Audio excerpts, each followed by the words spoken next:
Hello everyone and welcome to the launch of the Electric Autonomy Jobs Board and a discussion on how we can grow our economy by matching the workforce with new jobs in the EV industry. I'm Nino Di Cara, founder of Electric Autonomy, and I'm delighted to introduce our event today, which is sponsored by Electric Mobility Canada, the national industry association that enables and accelerates the transition to sustainable electric mobility through advocacy, collaboration, education, and thought leadership. We're grateful for their support. And to kick things off, let's first hear from Nitika Sathe, the chair of Electric Mobility Canada. Thank you, and hello, everyone. It's a real pleasure to be here with you today to launch Job in Motion, the national career portal that connects talented people with great jobs in the electric vehicle industry for clean transportation and advanced mobility technology. I'm Nitika Sathe, the chair of Electric Mobility Canada's board. EMC is a national industry association that is enabling and accelerating the transition to sustainable electric mobility through advocacy, collaboration, education, and thought leadership to create a cleaner, healthier, and more prosperous future for all Canadians. Our members represent more than 160 different organizations in all sectors of the EV space: vehicle manufacturers, utilities, infrastructure providers, technology and mining companies, research centers, municipalities, universities, unions, environmental organizations, and more. Our members are the first to tell us just how much Canada needs a career portal like this one. That's because the EV industry is skyrocketing. It's now the fastest growing industry on the planet, with hundreds of billions of dollars in investment announced over the past few years worldwide. 4 years ago, close to half of all energy jobs in Canada were already in the clean energy and transportation sector. And that number will keep growing exponentially. Recently, the Quebec government announced to invest $3.8 billion over the next 5 years to accelerate the electrification of transportation. Nationally, Canada continues to compete successfully with countries across the world for foreign direct investment. Over the past year and a half alone, Canada's EV supply chain has attracted billions of dollars in investment and economic returns, representing generations worth of jobs for thousands of Canadians. Companies throughout Canada's EV ecosystem are creating highly paying, sustainable jobs to be filled in mining, engineering, assembly, sales, marketing, accounting, utilities, construction, R&D, education, and training, you name it.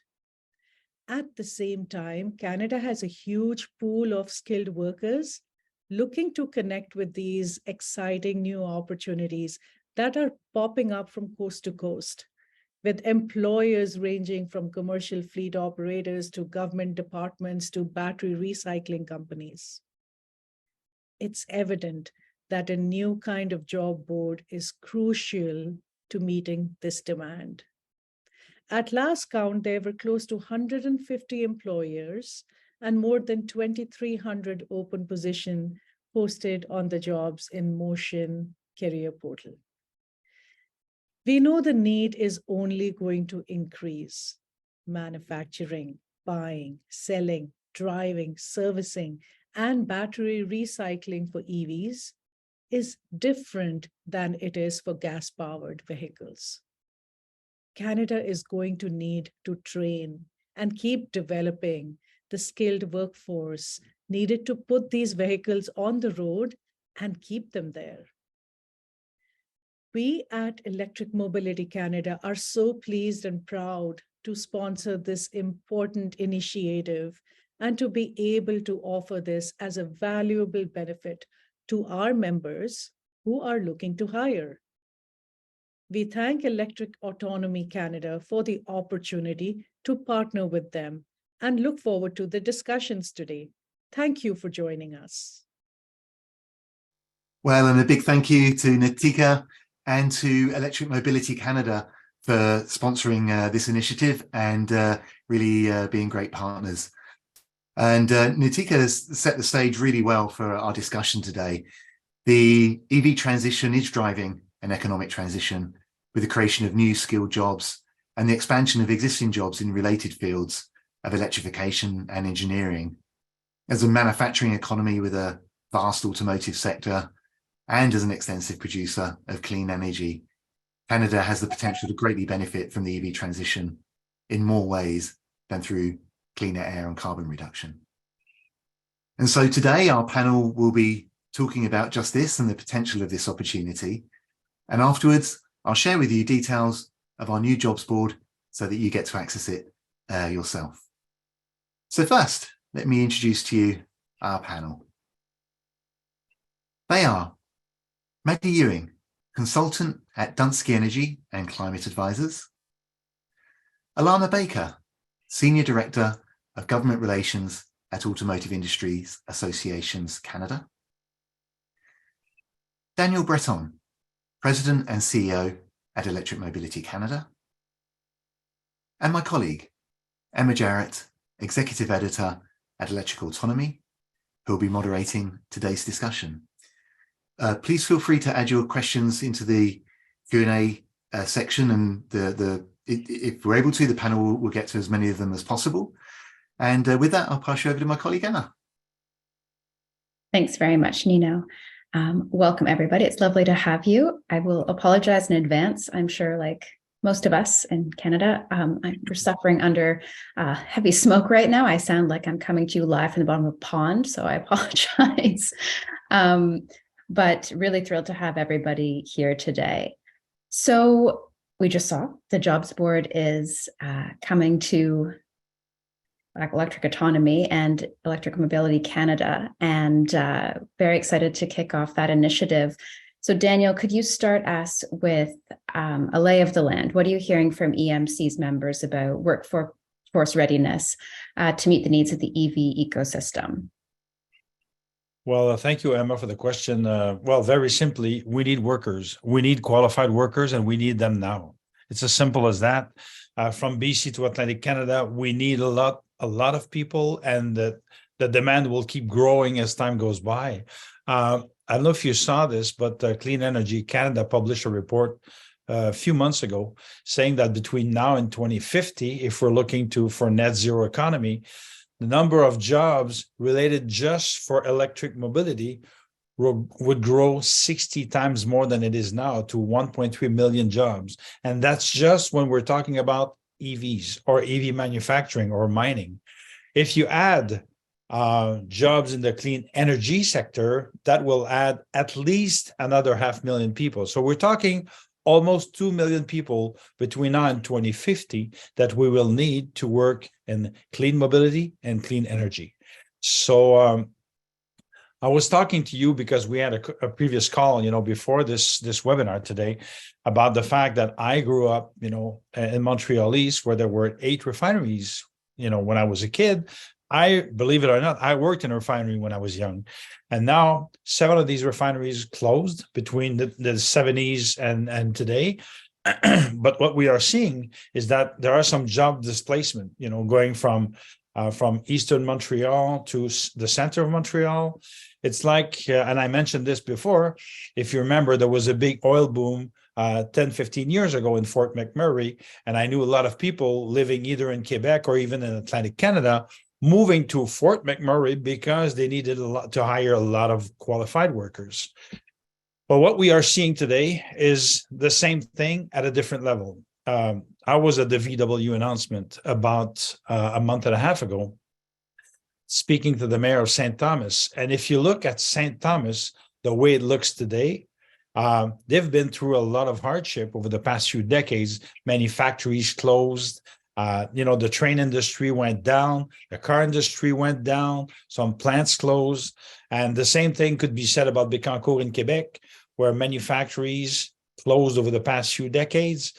And here we are today. In the course of about a month and a half, VW and Bécancour, St. Thomas and Bécancour, they are looking to attract more people to come and work in those factories, not only to make the batteries or to make the vehicles, but also to make the houses, to make sure that people who will live in Bécancour or will live in St. Thomas will have the houses, will have the schools, will have the businesses.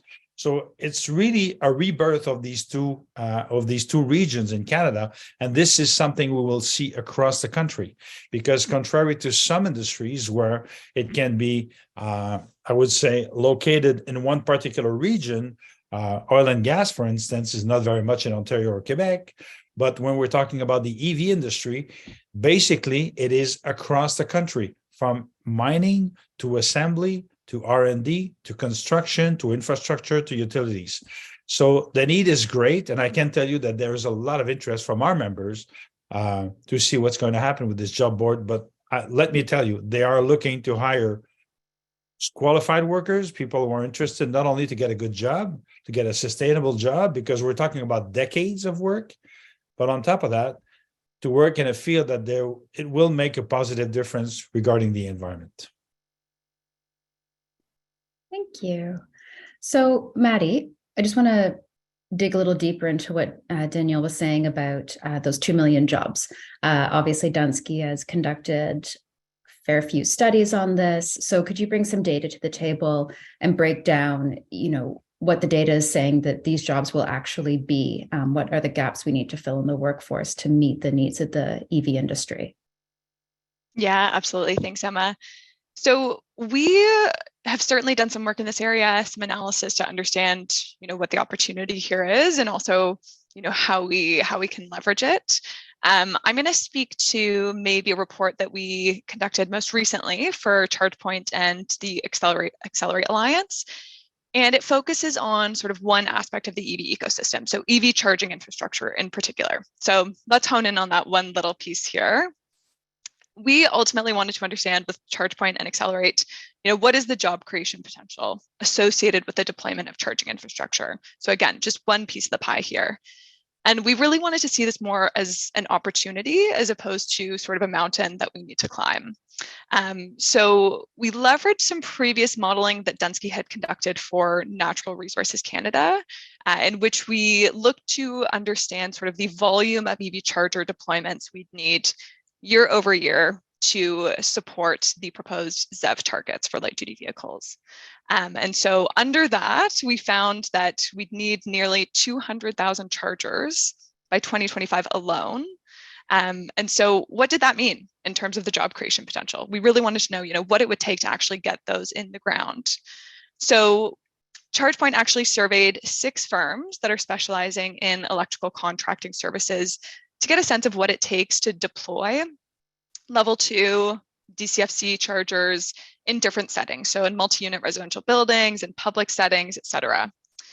And the responses from those surveys, so understanding directly from the individuals that are, leading these installations, we found that up to 2,700 full-time positions would need to be filled by 2025 alone, and that would continue to grow as our charging infrastructure needs grow.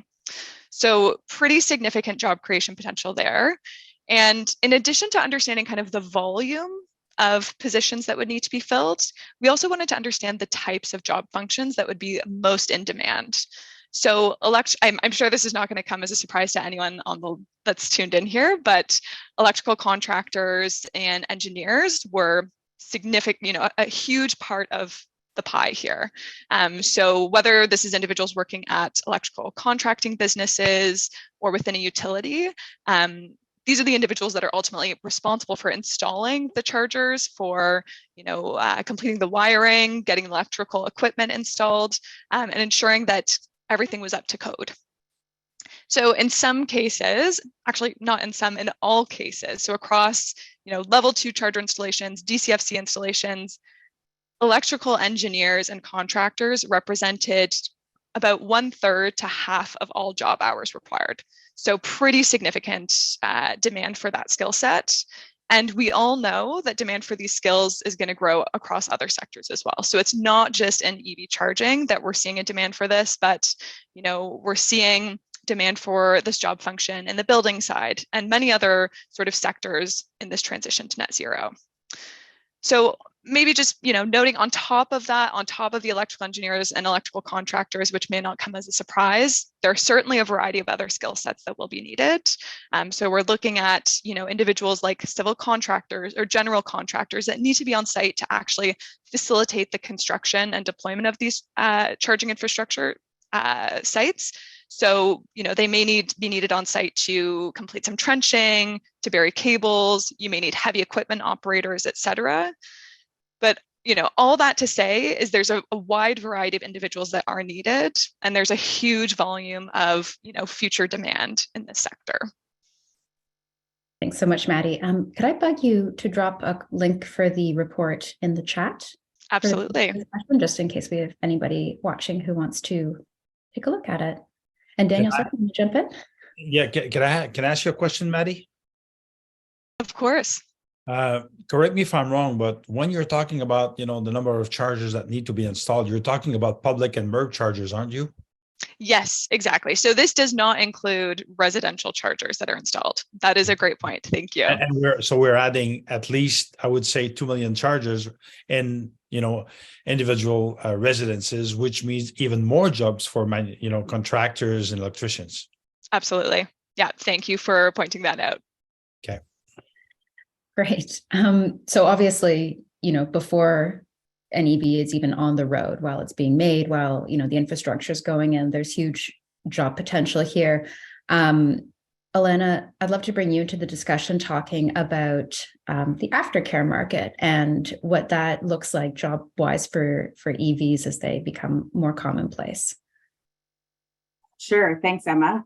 So I guess just to provide a little context, we represent Canada's auto care industry, an essential service. Some may know us otherwise as the aftermarket. So whether you've been in a collision or require maintenance on your vehicle, our members are the ones who are helping vehicles last longer, pollute less, and keep drivers safer by offering Canadians any product, any service a vehicle may need after it rolls off the dealership's lot. So the aftermarket cannot be an afterthought. And our industry faces currently two workforce development challenges. One is a shortage of people and an equally consequential skill shortage. A worker that lacks the skills needed to perform service work is just as significant as not having a worker to fill a position. And the skill shortage is a consequence of modern vehicle technology that's changing the cars that we drive. So to diagnose and repair modern cars, automotive tradespeople working at independent auto care shops need new skills to do so. For example, to service EVs, our technicians need new skills related to high voltage systems, battery removal, calibrating chips and sensors. It's not as simple as hammering out a bumper anymore. And the labor shortage is a result of several factors that I'm sure we will cover later on in the discussion, including the stigma that's associated with the career in the automotive trades. We know it is important that together with industry partners, but also governments, that they work with industry to implement solutions to meet the industry's labor needs. That includes ensuring that, again, our tradespeople are properly trained and can meet the skills needs to service electric vehicles as Canada transitions to a growing EV fleet, and support industry to help raise awareness about how that technology is changing the future of automotive repairs. As an example, we did just announce a partnership with the Government of Ontario, St. Lawrence College, Conestoga College, Fanshawe College, and Plug and Drive to run a new auto care industry training program to help address the industry's workforce development challenges. This project was made possible through round 3 of the Ontario Government Skills Development Fund, and it will consist of the development and delivery of 2 training programs. So the first is an EV hybrid and advanced driver assistance systems technologies, or otherwise known as ADAS, training program. It's a module-based program. It will provide employers with free training in modern vehicle technologies that they can offer their workers. And it's also open to high-level apprentices who are essentially the industry's future workforce. And the second is an exploration of the automotive trades training program, which is open to job seekers without cost and breaks the stigma by exposing participants to how technology has changed the type of work that automotive tradespeople do. And upon completion, participants are well positioned to find an employer sponsor to pursue an apprenticeship. The training programs will be delivered at each of the colleges in state-of-the-art training labs and will be provided to a total of 162 participants. So we know we need to be ready to service the vehicles of both today and tomorrow, and getting working automotive tradespeople the skills that they need and getting more people into the automotive trades is essential. Without, car owners across the country, particularly those in small, remote, rural communities, will have less access to and will pay more for essential auto care. I would just add that in terms of, I think we had talked about this earlier, what else we might like to see happen across the country. I think government partnerships and supports can allow industry to adapt more quickly to meet skills needs than today's current training systems can. They can provide funding for industry-led initiatives that help to break the stigma associated with the career. We also recommend that they provide funding for industry-led upskilling initiatives. They could make more funding available for employers to access third-party training for their workers. One example, provide funding or offer wage rebates to companies who proactively deliver that upskilling and training needs for their employees. And we see that when it comes to training, upskilling and new skills training systems, they need to be responsive, they need to be more flexible to keep pace with technology and the needs of employers and the different skill levels of employees. So we think that training curriculums should focus on a singular skill, or competency and training programs should be short in length. New approaches to training like gamification, for example, that support rapid skill and competency development, those should be invested in. And training needs to be a lifelong investment, and skills training should reflect that. My final point I would say is I think we collectively also need to be more direct and engaged in promoting the skilled trades as not just as a job, but rather showcasing tangible real life examples of the rewarding career trajectory, focusing on those lifelong skills that can be developed along the way.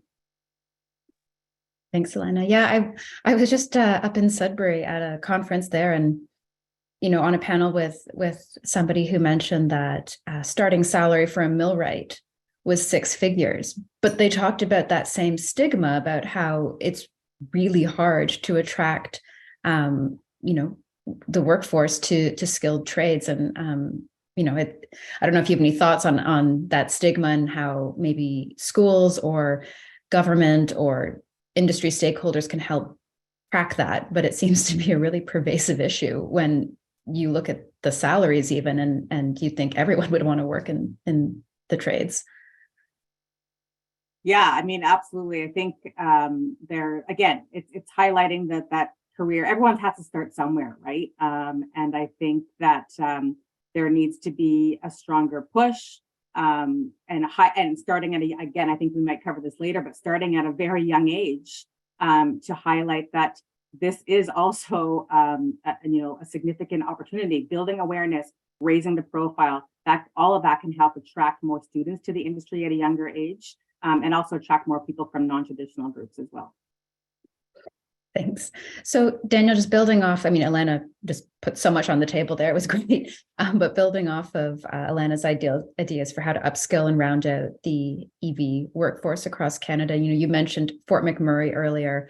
Maybe you could unpack that a little bit and draw some parallels to, the skills challenges we're seeing with the EV industry, and maybe there were things we could do to replicate the successful Fort McMurray approach, but within the zero emission sector. Well, I would say that if there are some things that we can learn from what happened in Fort McMurray is to make sure that we build the infrastructure for people to go and work and live there, which was not done properly in Fort McMurray. People were living in their trucks, So I think this is something that we have to learn from. Another thing that worries me a bit is the fact that there's such a shortage of qualified workers these days that some people without qualification can get a very good job, But if they are in a trade that, where the industry goes up and down, some of them do that. What can happen is that the person will get a good job, well-paid job without having any skills. And in 2 years, 5 years, 10 years from now, if he or she loses the job that he or she has, he or she will end up having no qualification and maybe being left, on the side of the road because he or she will not have taken the time to do the proper training. And I think that this is very important. I remember a few years ago, there was a mining boom in northern Quebec. And some mayors were saying, don't finish high school, come to work for us right now. And I thought that was a big mistake. So I think this is something we have to make sure that we understand, that we want to qualify people. We want to make sure that they develop the skills for those future jobs, which need proper training. I'm sure you've heard about Canadian colleges for resilient recovery. This is, I think, part of the solution. Across Canada, high schools and colleges are developing curriculum to make sure that these young workers, these future workers, can transition into well-paid, sustainable jobs that will be, I think, a stepping stone for them to develop a career. So I think that qualification and training is very important, but I can understand that sometimes people can be in a rush. And the other thing I would like to mention is also the fact that we're talking about training people, but we also have to talk about retraining people who are working right now. We've been working for 10, 20, 30 years sometimes, who want to make the transition to the EV industry. And we are seeing some of that right now. Some people, I'll give you an example. If you look at the jobs in Alberta, while there is an oil boom in Alberta right now, there's no job creation because Suncor just announced that it would lay off thousands of people in Alberta while they're making more and more profit. Why? Because they're finding more efficient ways to extract oil while not creating jobs. So these people who have a lot of skills, a lot of experience, well, there's a lot of opportunity, whether it's in Alberta, Saskatchewan, Manitoba, Quebec, Ontario, anywhere in the country. These are workers with experience, with some skills that we can help make the transition towards the renewable and EV industry. Thanks. Yeah, I want to just dig deeper on this because, as you sort of said, I'm going to paraphrase you, Daniel, we're a group of adults talking about the jobs that are needed today and, 10 to 15 years in the future. We probably aren't going to be filling them. It will be the next generation of workers. So, Alana, Maddy, I'd love you both to weigh in on, how we better reach the next generation of workers, but also bearing in mind that, women, people with disabilities, BIPOC workers are really, really underrepresented in a lot of the STEM industries we're talking about right now. So how do we reach that segment of the workforce to make sure that we're, tapping all the potential and not just pigeonholing certain people into certain jobs? Sure, happy to jump in there, Emma. I think in terms of filling the jobs more equitably, there is certainly a need here. The automotive workforce lacks diversity, which further limits the pool of prospective workers.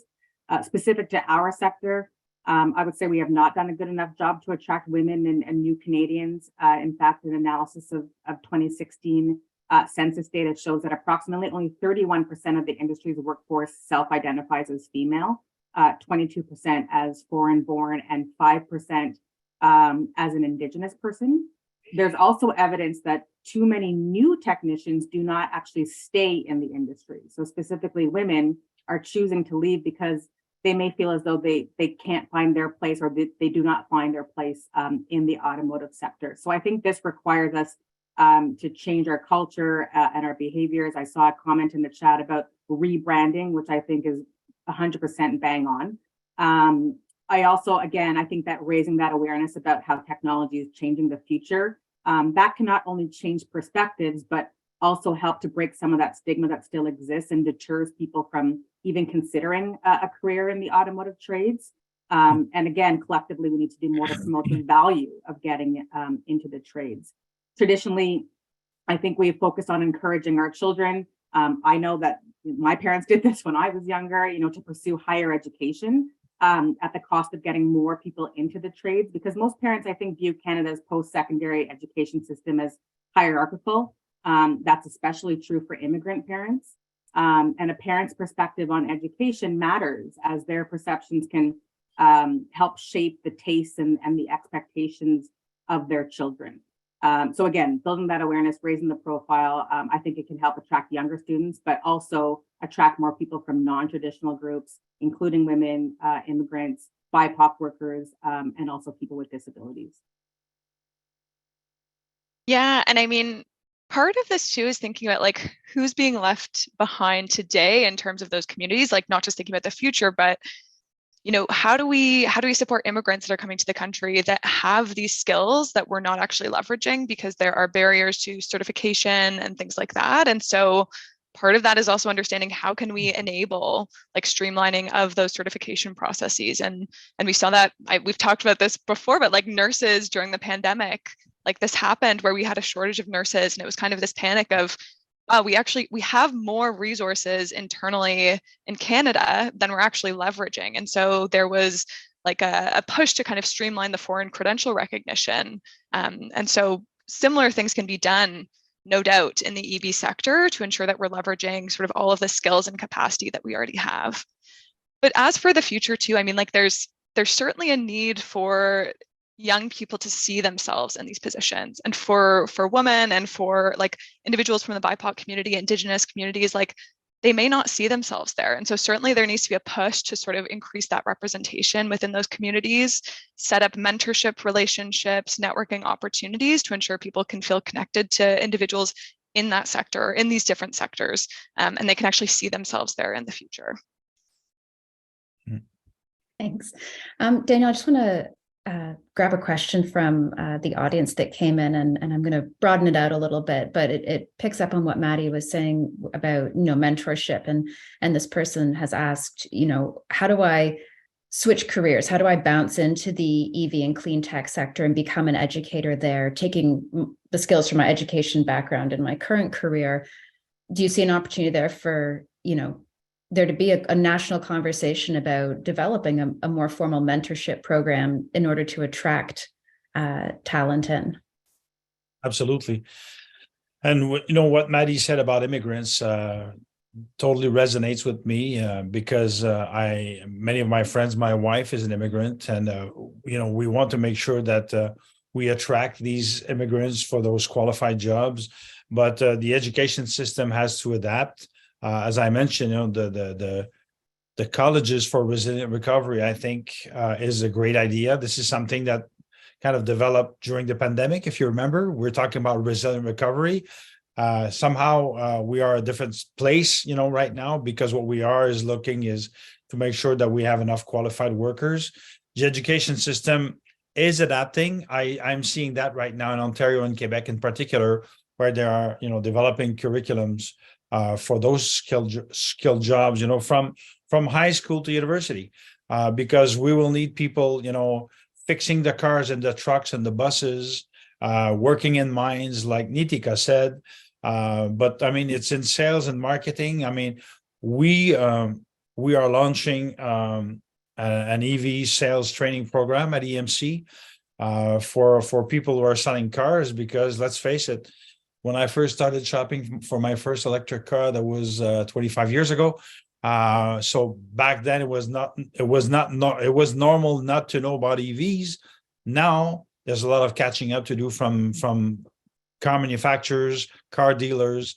So people who work in sales, as I mentioned to some of those people that I've trained over the past 10 years, we are going there. I mean, it's not an if or a but. I mean, it's going to be regulatory on top of that. So it means that between now and 2030, when we're at 60% EV sales by 2030 across Canada, that means that if you have developed a skill to sell electric vehicles, you will make a lot more money than if you decide not to develop the skill. So to me, this is part of the equation as well. We're not talking just about people who work in the garage. It's also people in front, in the store, people working in marketing, people working in education, developing those curriculums. So So the possibilities are really very, very large because we will need different skills for this industry. No, that's a really good point that, this has to be a rolling thing. And Maddy, I'm going to lean on you for data again, picking up the thread of what Alana and Daniel have said, talent is an investment. This is not a static thing. Ideally, you want workers to be micro upskilling throughout their entire careers. So we want the jobs board. Oh, sorry. If I can add something, most people don't know this, but in 2023, if you buy a Tesla vehicle, it's either a battery chemistry, which is LFP, lithium iron phosphate, or NMC, nickel, manganese, cobalt. So there's one battery technology that has been developed through R&D in Quebec, the other one in Nova Scotia. So that means that we have really world-renowned scientists in Canada that can do great work. And this is an ongoing process. So we will need mechanics. We will need people working in sales and marketing, but we will need chemists and engineers and physicists. So it's really across the board, and it's really across Canada. It's not an Ontario thing. It's not a Quebec thing. It's a pan-Canadian thing. No, absolutely. And, we want this jobs board to be as useful to all Canadians as possible. So, Maddy, from the research, putting on your researcher hat and looking at through that lens, what research needs to happen and keep happening in order to effectively be taking the temperature of, Canada's workforce to make sure that the right training is being provided to match the evolving needs of the workforce and the jobs that are available. How can we mesh that all together so it works in sync? Yeah, certainly our data collection practices here in Canada leave a bit of room for improvement just in terms of publicly available data. So certainly there's a need to kind of continue surveys and things like this to kind of take that pulse of what the needs of the industry are and how needs are evolving over time through studies like we just did with ChargePoint and Accelerate. But I think what's important too is understanding, contextualizing the needs of the EV industry within needs sort of across other sectors as well. So just kind of understanding what does the need for electricians stack up to against the needs in other sectors, and do we have the supply across the country to meet that demand, and where are the real where are we lacking in particular to target our efforts there? But it really needs to be contextualized within sort of the broader sort of net zero efforts. More studies needed. Alana, Daniel, before we pass back to Nino, any final thoughts on that point, how we make sure that, we're not very focused on this issue today and then forget about it. And in 25 years, the next generation of workers is looking back on us going, oh yeah, back when I was, buying my first EV, kind of your story, Daniel, things haven't changed that much. What communication practices, processes would you like to see in each of your respective areas to make this a more effective relationship? Alana? Sure, thank you. I guess I would just add, Emma, and with it, again, it's so important to start young. Exposing individuals early on to the benefits of working in the skilled trades is critical. And to your point, some points made earlier, it's not just with post-secondary partners, but at the elementary and high school levels as well. But I do think we will need to continue to be forward thinking, to not only focus on incentives to attract workers, but also strategies to ensure that we can retain the workers. And so culture, professional development, continued learning opportunities, incentives, both financial and non-financial, I think will all need to play a role.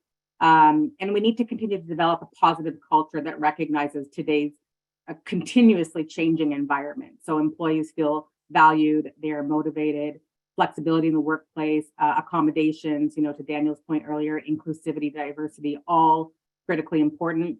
And I have also heard some ideas around the importance of offering mentorship opportunities. So for example, in-house mentoring programs, those can go a very long way in our sector, specifically with experienced technicians teaching the less experienced so they can continue to improve their skills and get set up for success.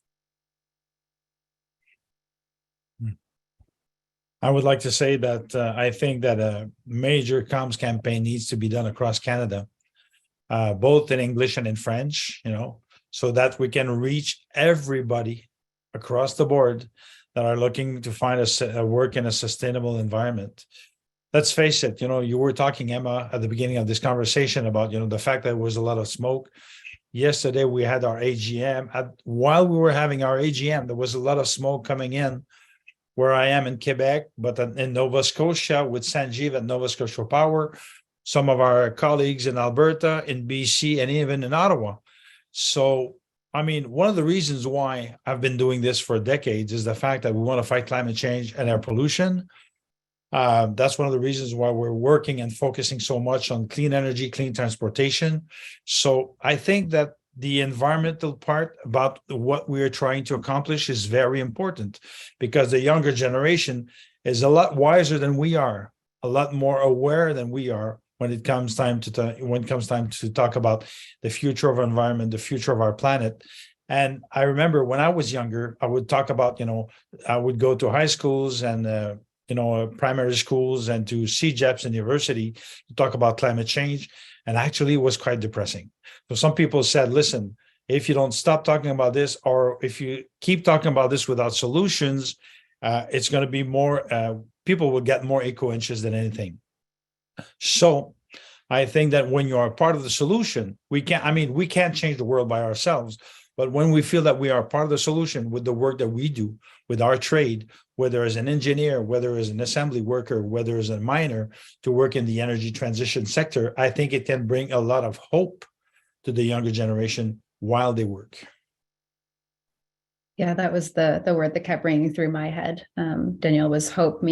As Alana was saying, obviously the next generation of workers expects more than just like the grind. It's the value add for what their job represents. And, who knows, maybe the hope component will be an incredibly powerful motivator and beacon to attract workers with, which is an uncharacteristically positive note for a journalist to end on. But we can only live in hope.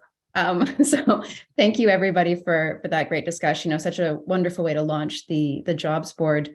I know Nino is waiting in the wings and terribly excited to tell us all how this is going to work. So I will pass over to him and just encourage panelists and the audience. We want to make this, as I said, as effective a tool as possible. So get back to us with feedback, kick the tires of the jobs board, and we'll make it great. Thanks so much, everyone. And Nino, over to you. Thanks very much, Emma, and a massive thank you to Alana, Maddy, and Daniel. Thanks for making yourselves available and for sharing your wisdom and knowledge today.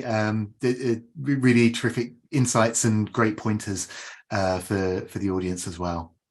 And as Emma says, we're now very excited to show you the job board itself.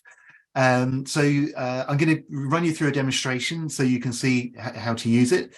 But if you'd like to actually visit the job board, you can type in this URL. I'll pop it into the chat at the end of my discussion, so you can click on the link. But you can follow along if you like, or if not, you can just stay watching, and I'll explain to you what we've got going on. So I'll share with you my screen so you can see the job board, and hopefully you can see that appearing right now. As was the case for many people who asked questions in the chat, we're often approached by people who are really keen to get into this industry, asking for pathways in. And equally, we're often approached by organizations who are looking for talent and trying to find people who are keen, enthusiastic to come and work in this industry. So, and I know Electric Mobility Canada have the same experience as well. And, we obviously recognise there's a huge demand for a platform like this. So that's what we've built. And once again, we are very grateful to Electric Mobility Canada, EMC, for supporting this initiative, sponsoring it and helping us to launch it. So the first thing I'll say about the jobs board is that it is available in English and French. You can see in the top right here that we have a navigation button to select English, as we are now, or French, where you can access, also it's presented in French language, but also jobs that are French based. So you'll see that we have here 445 jobs on the French site. And if you go to the English site, we have over 2,000. And that the companies and jobs that are listed are really a product of their location mostly. But you will see some crossover between the English and French sites. So as you are job searching, I would recommend that you look under both tabs. So if you'd like to find jobs, you can just simply go to the homepage, jobs.electricautonomy.ca, and scroll down, and you'll see a list of all of these jobs. We've got some featured jobs at the top that you see listed here. And then we've got, obviously, around 2,000 others that you can scroll through and continue clicking and see what you find in that way. But we wanted to make it a little bit easier to find. And so we have a search by job title function. So if I type in, for example, account, you can see that the platform has filtered out jobs with account manager type roles and accounting as well. So you can see those various jobs listed here. Or to use another example, if we were to type in engineer, then there are a good selection of jobs with those keywords in. You might prefer to search by location. So if we type in Vancouver, you can see the jobs that we have listed here. So we've got about 179.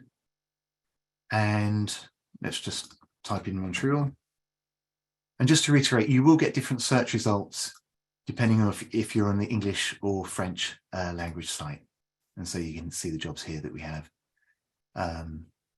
in Montreal. The jobs are, we have listed the jobs, we've got the featured jobs which appear at the top of the page, but then the jobs are loaded up by date. And so hopefully you should be able to see the most recent jobs at the top, which should make it easy for frequent job searchers to find the most recent job postings. If you'd prefer, you can search by company. So we've got, as Nitika was saying, we've got around 150 companies listed in here currently. And that number is going to grow as we add more companies to this platform. So I do want to emphasize that this is under beta at the moment, as you can see at the top here. And we will add more companies, and we will increasingly refine the jobs that are profiled here to make them more highly relevant to the EV industry and new mobility services. So if you would like to search by company, then you can simply type in company. Here's a big one that sells a lot of EVs, and they're hiring for around 200 people in Canada. So that's one example. Another company on the charging infrastructure side, ABB, as you can see, has 200 approximately jobs. And because I'm looking at the English site currently, I'm only seeing one of the jobs that's being featured here. But if I click on the French site, because we currently have ABB recorded on the French site, being a Quebec-based business primarily, we have all these jobs here, although there are English language jobs within this field. So I'll take it back to the English side and take it back to the home. So that's a quick overview of how to use the jobs board.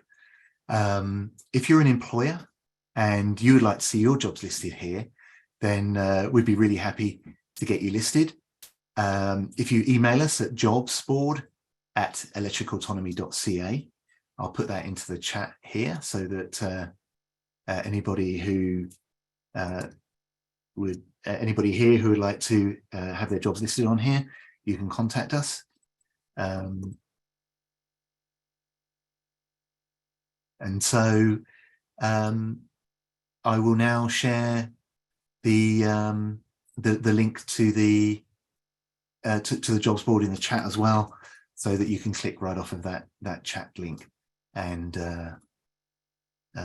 play with the job board and see what you can find and see what opportunities there are for you. So I will emphasize, as well as this being a tool for job seekers, this is also a tool for talent hunters.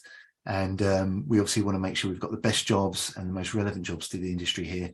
So please do contact us if you'd like us to be featured as we move the site from beta into the more refined version that we're all aiming for. So massive thank you once again to Electric Mobility Canada for sponsoring today's event and for being great partners in the jobs board. And moving on to new topics. When it comes to fleet electrification, Electric Autonomy has got you covered. On June the 19th, we will be hosting a webinar on understanding the total cost of ownership for EV fleets in partnership with our friends at Jim Paterson Lease. We know total cost of ownership and operation is a critical issue for fleet owners, and we're excited to hear the product manager at Jim Paterson Lease, Timothy Sal, share his expertise with us. And you can register for that event on the Electric Autonomy website. Well, thank you to everyone in the audience. Thanks for joining us today, and we look forward to seeing you at the next one.